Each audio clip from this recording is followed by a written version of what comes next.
modern movies suck. They are too expensive. Now, you don't need me to tell you that modern Hollywood has got itself some problems. Whether it's ongoing strike action, declining artistic creativity, an over-reliance on remakes and tired genres. Let me actually legit see. Sorry, my AC is on, so you hear a bit of like bad noise in the background. Oh, I want to see again. And over-reliance. From these movies, I actually did like Aladdin, and I like Beauty and the Beast. I didn't watch Mulan or Mermaid. Mermaid is out already, really? And I didn't watch this Pinocchio. On remakes and tired genres that are past their peak, or a general aversion to doing anything particularly new or inventive. And to be fair, I've covered a lot of these problems in previous installments of this series, but one of the biggest overriding factors in all of this is a financial one. Put simply, movies are too damn expensive these days. The production budgets for mainstream Hollywood films have been steadily rising since the 1990s, but the process has accelerated out of control over the I don't understand why movies became so much more expensive. Like, I know the prices are rising with everything, and that is like a big reason. But also, like, some of these expenses, like, it's unbelievable how expensive some movies are. Few years. In fact, out of the 100 most expensive movies ever released, 66 of them were made in the past 10 years. But drinker, you intoxicated bastion of common sense in a world gone mad, I hear you say. Why is this a bad thing? If studios want to spend more money on their films, why not let them get on with it? Well, the thing is, this kind of approach to filmmaking creates problems. The kind of problems that cause a ripple effect through the entire industry, ultimately undermining the quality of the films that we get to watch. The first and most obvious of these problems is an economic one. As I explained during my Indiana Jones video, once you factor in promotional costs and distributors' fees, the average movie needs to make about 3 times its production budget just to break even. That's hard enough even for relatively small movies, but it becomes infinitely more difficult for films at the top end of the scale. Because if your movie happens to be one of the growing number that costs more than 300 million to make, then you're looking at close to $1 billion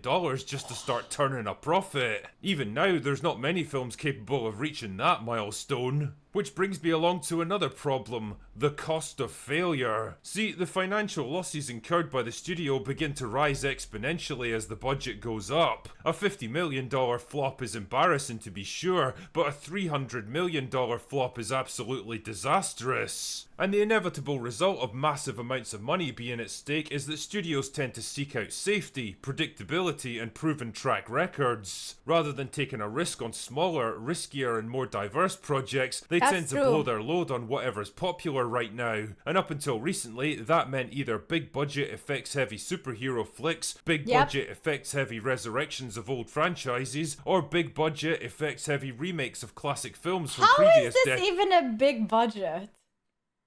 Like, some of these effects with Disney movies are so bad. If you even compare them to Lord of the Rings or Harry Potter, like, they are so bad. Kids. Spot the common factor here? There seems to be a real mentality in Hollywood now that bigger and louder somehow equals better, and the result is an endless competition to produce the most visually stunning pieces of cinema possible. But the problem is that the more you focus on the visuals of your film, the more you tend to neglect everything else around it. These days there's an over-reliance on spectacle and scale to draw audiences in, and it ends up becoming a crutch for bad writing and lack of... That's so true, because like the story fails, the development of the characters, monologues, dialogues not found, everything except like the effects. They think like, oh, let's go action, action, action, action. Like, no, not really. Not really. Like, okay, for example, series Peacemaker or The Boys, they do have effects. Don't get me wrong. They do have really good effects. But the story is the captivating part. Even if they didn't have these effects or the CGI, the story would be really good.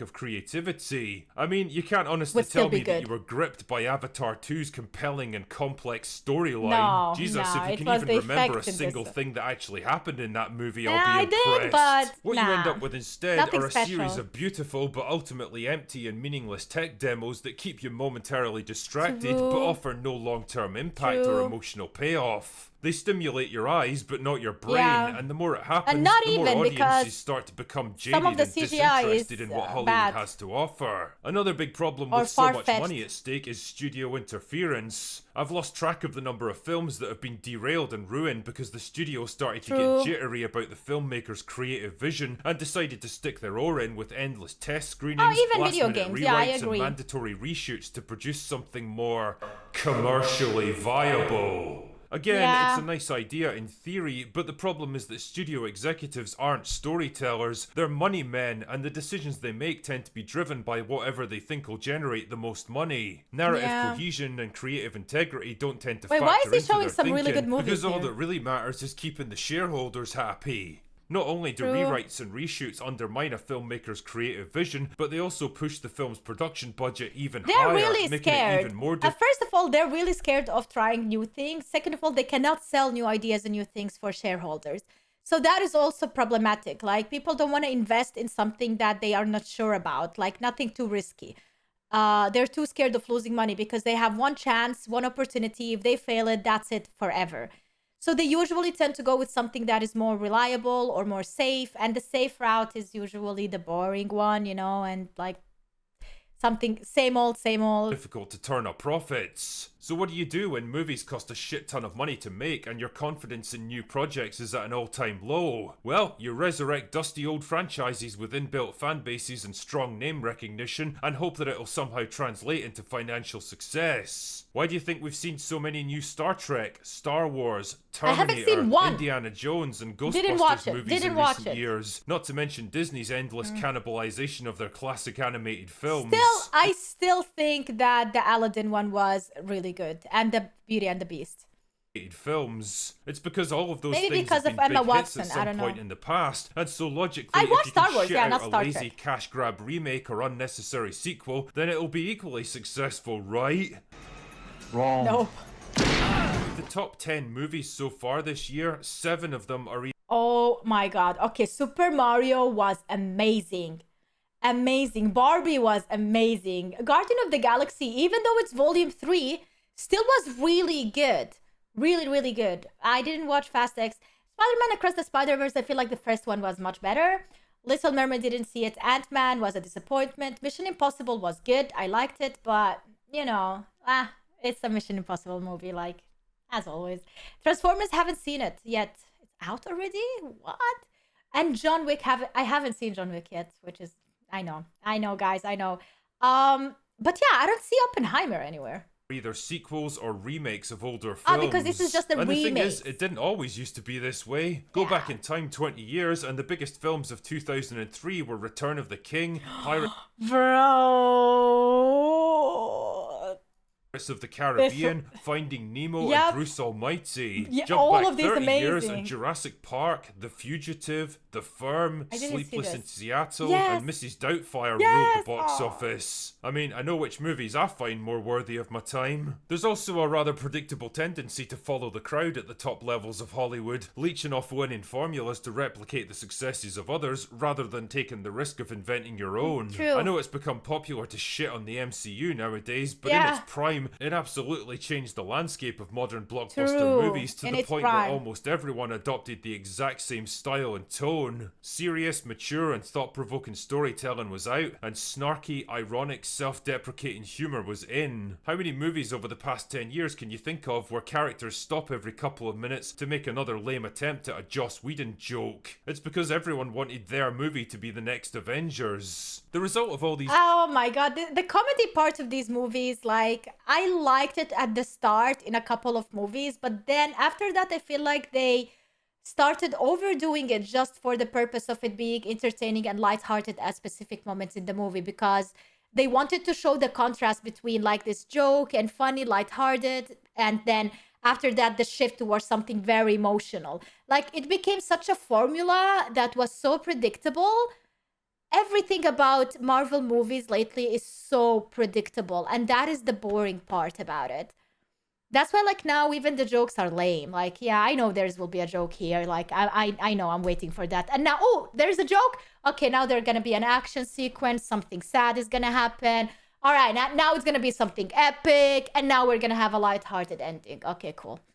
different factors is a kind of creative inertia, a feeling of bland, depressing sameness. You get the sense that most big budget movies nowadays all rolled off the same assembly line, composed of the same basic ingredients with only minor alterations. So true. And I guess what I'm trying to say is that we seem to have reached the maximum upward limit of how big and expensive movies can possibly be, beyond which it becomes impossible to even turn a profit. And maybe it might be time for studios to start backing down a little, stop risking everything on one mega project that has to appeal to as many people as possible, and start investing their money in a more diverse range of smaller, cheaper, creatively ambitious films with a lower bar for success. Projects where the filmmakers actually get the creative freedom they need to bring their visions to life without constant interference, where they can afford to take risks and try out new ideas without the fear that one single failure could bring down the entire studio. And to be That's so true. Affordability.